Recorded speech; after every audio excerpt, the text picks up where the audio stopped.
Good afternoon, ma'am. Ma'am, before I proceed to my question on kidnappings, may I just do a follow-up question on the question of Maricel?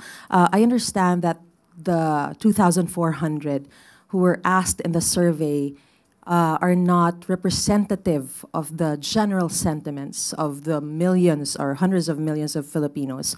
But are you alarmed or are you concerned by the fact that survey results somehow shape the decision-making of individuals, especially when it comes to elections, or since we already have an upcoming election?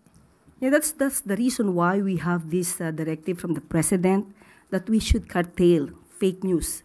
Since day one that we had been appointed, we were tasked to do our job, to spread the truth and not fake news. Totoo po yan. Sinabi po natin before na ang fake news makakapag-diskaril ng isipan ng tao, ng taong bayan.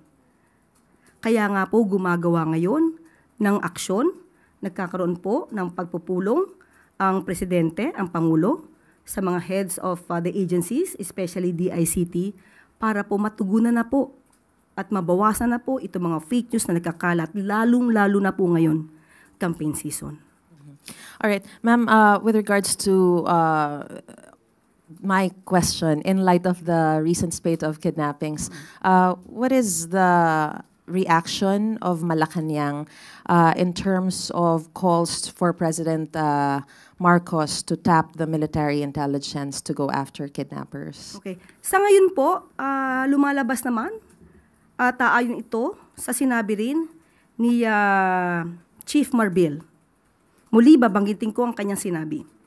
These are isolated, calculated acts rooted in personal and financial vendettas.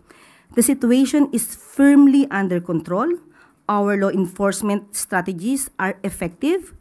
Criminal networks are being taken down. So, tingnan na lang po natin kung ano po ang magiging action muli at magiging estratehiya po ng PNP kung kinakailangan pa po talaga nilang gamitin ang military intelligence. But as far as you're concerned, there is no need at this point to tap military intelligence. Opo, dahil hindi naman po, wala pong widespread na pinapakalat din ng iba na may widespread kidnapping spree in the country. Hindi po yan totoo. Malaki pong fake news siya. Thank you, ma'am. Ann Soberano, Bombo Radio. Good afternoon, Yusek. Reaction lang po from the palace. Last week kasi, matapos pong inendorso ni Vice President Sara si Senator Amy Marcos, naglabas din po ng pahayag si dating presidential spokesperson Harry Roque at sinabing batay sa isang magazine ay may report daw talaga na gumagamit ng illegal na droga ang Pangulo. Kaya hinamon ni Roque ang senadora na patunayan na gumagamit nga talaga ng illegal drugs ang Pangulo dahil imposible po daw na walang alam dahil kapatid niya po ito. Thank you. Unang-una po, si Atty. Harry Roque ay lumalabas na ngayon bilang isang fake news peddler. Siya po ang sinasabing nagpakalat ng isang fake pulveron video. At ngayong wala pa siyang napapatunayan at wala siyang ebidensya.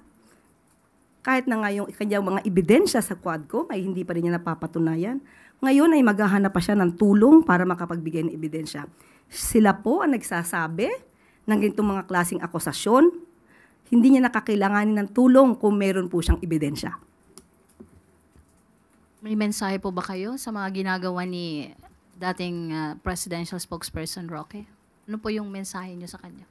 Go home. Thank you po. Eden Santos, Net 25.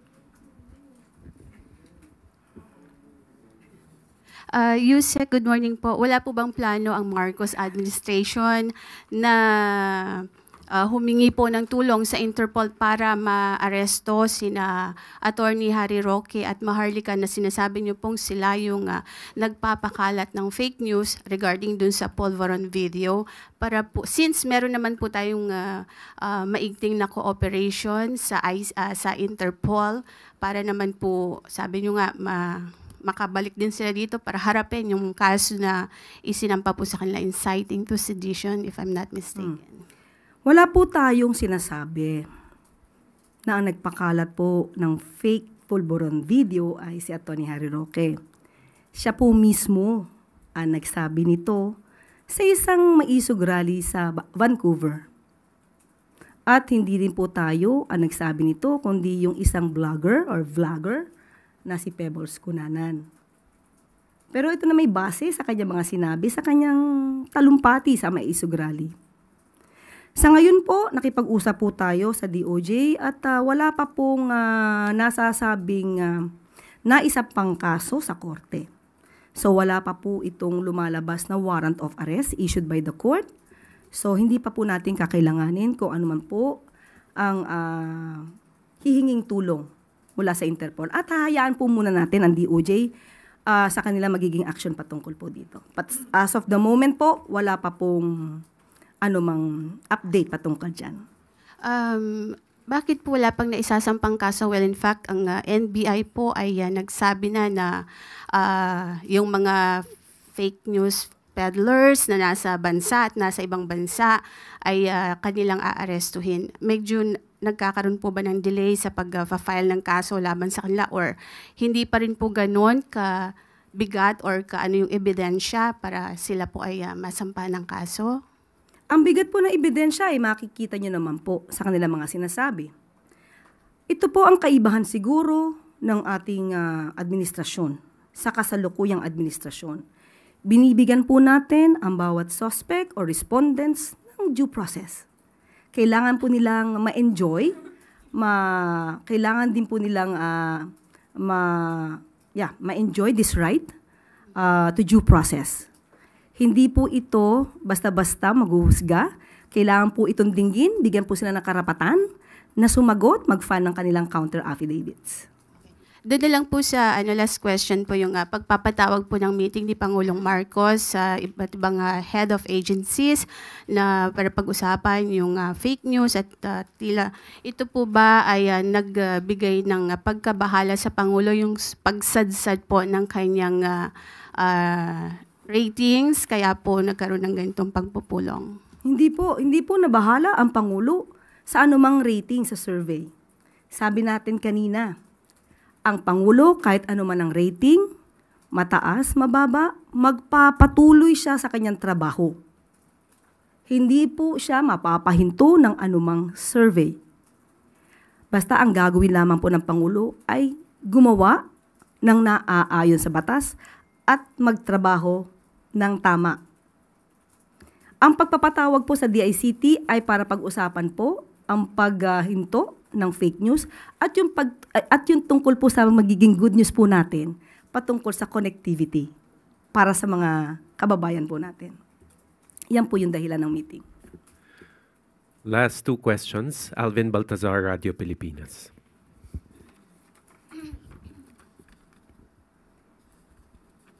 Yusek, any update po doon sa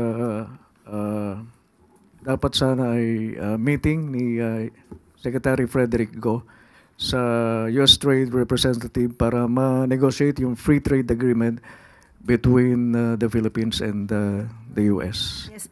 Nagkausap po kami kaninang umaga at sinabi po niya na ang kanilang plano na pagpunta po sa US ay first week of May. At sa kasalukuyan po ay nagkakaroon pa rin po ng meeting ang economic team para po ito malamang na ilalahad nila sa kanilang pagpupulong sa darating na Mayo. Are we hopeful, Yusek, na magiging maganda yung resulta ng gagawing pagbiyahe ni Secretary Go? We should always be hopeful. Dahil ang mundo natin at ang bansa natin ay hindi kulay itim. Salamat po, Yusek. Finally, Sam Medenilla, Business Mirror.